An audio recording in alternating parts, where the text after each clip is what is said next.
Okay, David, your box is here, so I'm going to go ahead and get things opened up and have a look at what you sent.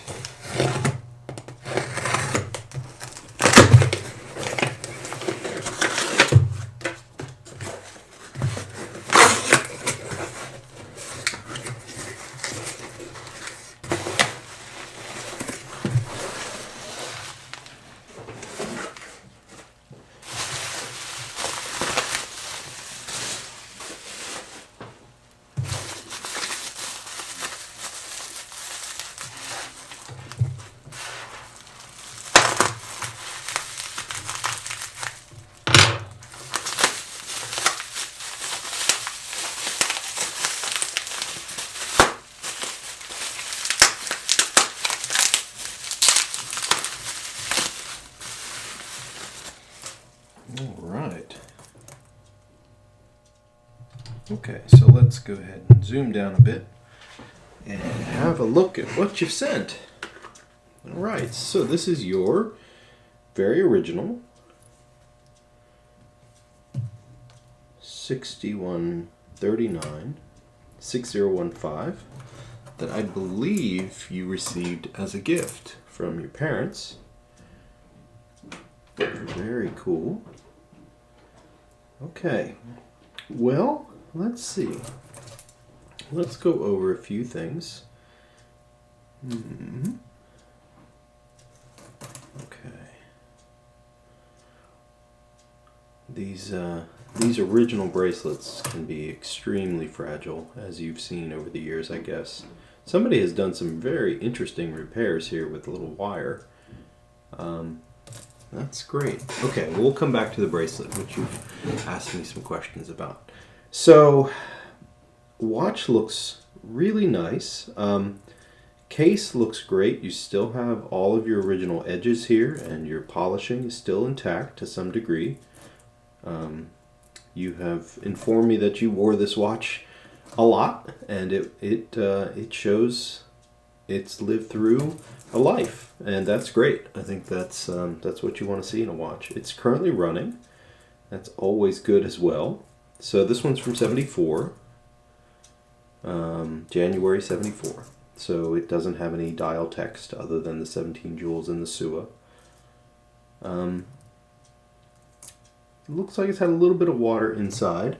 The loom itself has done this somewhat typical graying. It's not black rot, but it is definitely a little bit what I would call ashy. And you've lost some loom here on your minute hand. In fact, most of the loom is gone on that one. The challenge will be to try to see if we can make a consistent loom on your hand if you choose not to loom anything else. So I'm not sure that you want to go toward relooming. I have some vintage style loom that is consistent with what a watch of this age would have. If you decide to go that way, it's really up to you entirely. We can leave it completely as it is.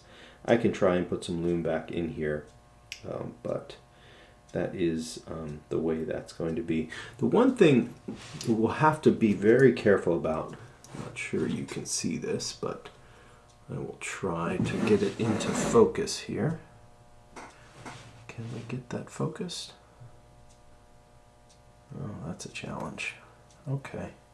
Well, maybe I can zoom in. Do you see how the red paint on your second hand is somewhat lifted there? I will try and keep that from flaking. It's a challenge. That has lifted off. It will be hard to make sure that that doesn't go much further, and I will do my best. But you can see it's lifted completely off the hand. That's challenging to deal with, and I will try, but it looks like it wants to flake off at this point. What I'll try and do is actually add some binding agent underneath of there to see if we can keep that in place. I'll do my best, of course, not to add any problem. So, like I said, running. yeah, things work. That's good to see. Cannon pinion's a little loose. We can try and tighten that up just a little bit. You can tell there's a bit of slop in here and kind of a wiggle, but not terrible.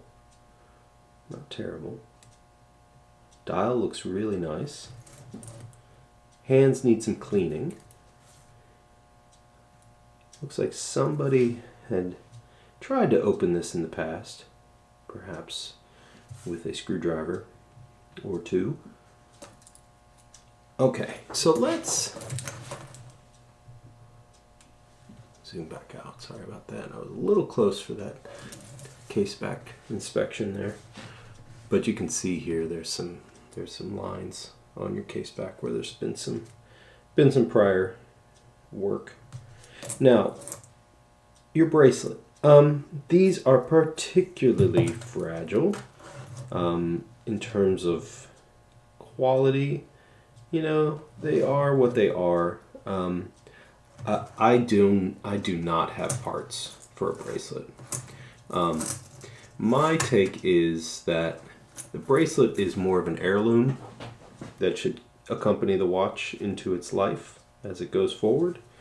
But if you really want to wear it again, there are some good aftermarket bracelets available from some resellers, and that would be my number one recommendation. Of course, keep this one, but I just, parts are so hard when it comes to bracelets. You either need to find a good new old stock bracelet, which I don't have, or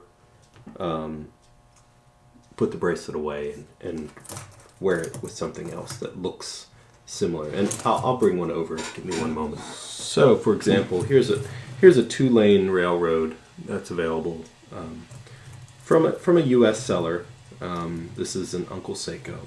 He doesn't actually sell these anymore.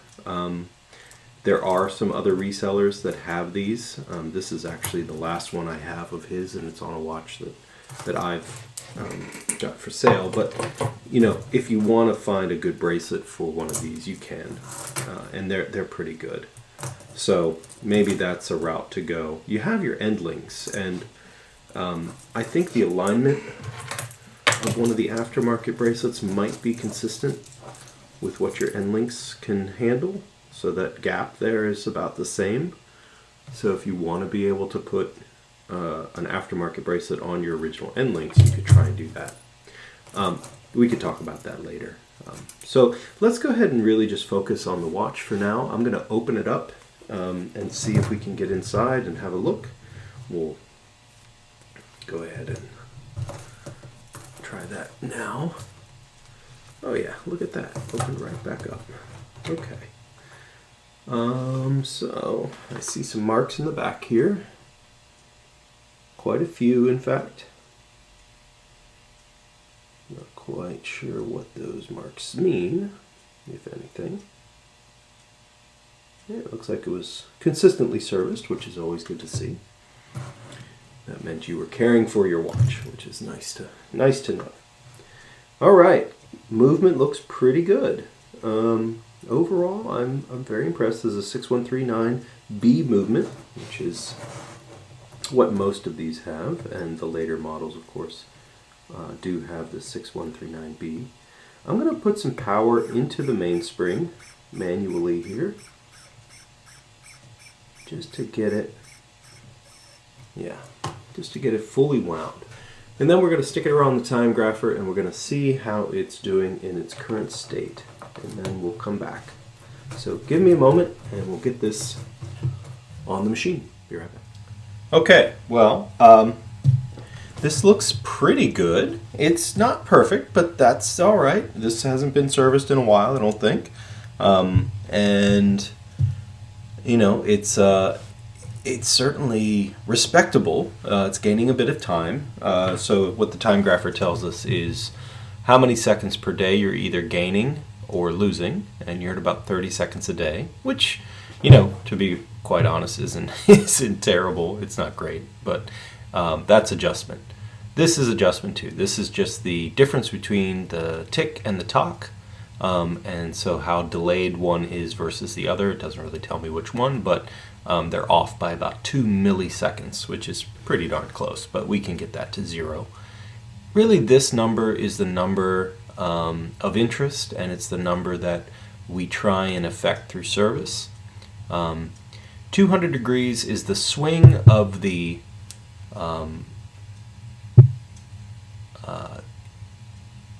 basically it's how far your balance wheel rotates after engaging with the pallet fork. So as the power comes through the movement, the pallet fork flicks the balance wheel and sends it into a rotation.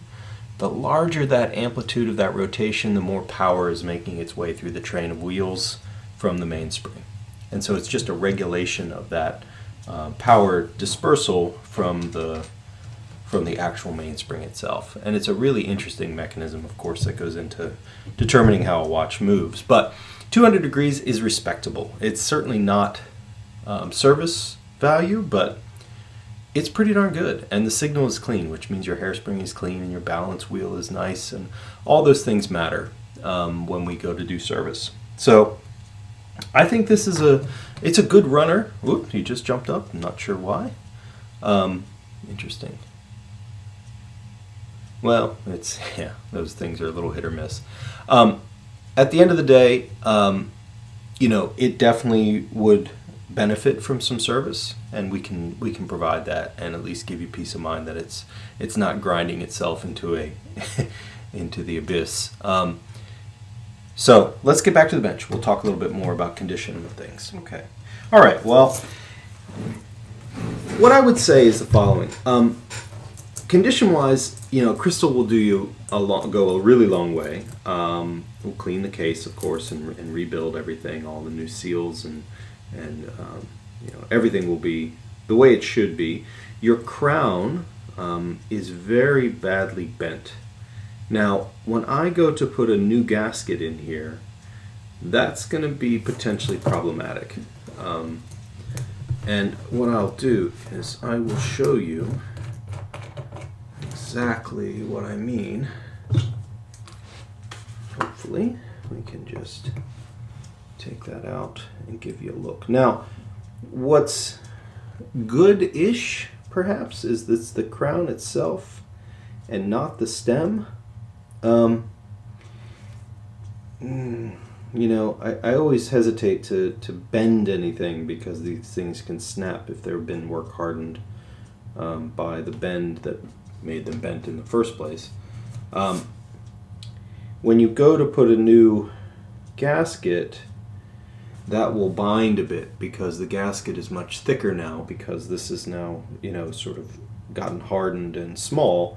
As a new fresh gasket goes in, it will make for an interference issue, and you might see some movement of the dial if we're not successful in trying to get the crown back into its former state.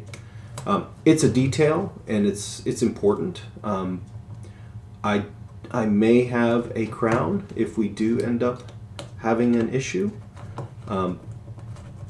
but we will do our best to try and make sure that this is taken care of. It's certainly taken a knock at some point. Okay, well, a few things. You let me know what you want to do about your loom. I can leave it completely alone and it will keep its character as is. I can reloom. I'm not sure you want to do that, but that can be done.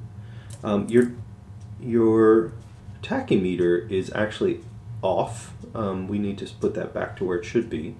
That usually ends up making for an issue with there's a notch that's here at 2 o'clock on the dial that connects to your tachy ring.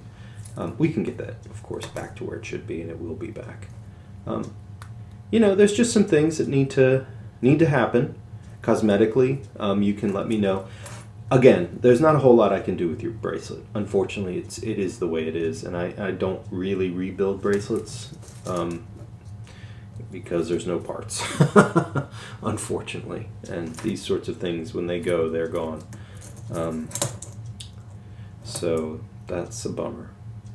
These are difficult bracelets to deal with anyway because of the the way they're constructed, but you don't seem to have too many spare links in here. Well, we can move forward as requested and get you cleaned, get you serviced. Any extra stuff you want to do, I'm happy to do for you. You just have to let me know at what level you want to go in terms of the cosmetics, because after, you know, at the end of the day, it's all cosmetics beyond just the service. If you want me to put some vintage style loom back into your minute hand, I can do that. I will try to match it the best I can, but it may be a little bit brighter than your other hand. So you can let me know. Okay, well, thank you very much, David. I will be in touch. You can take a look at this video and give me a sense of where you want to be on these few things, and we will move forward. All right, thanks for watching.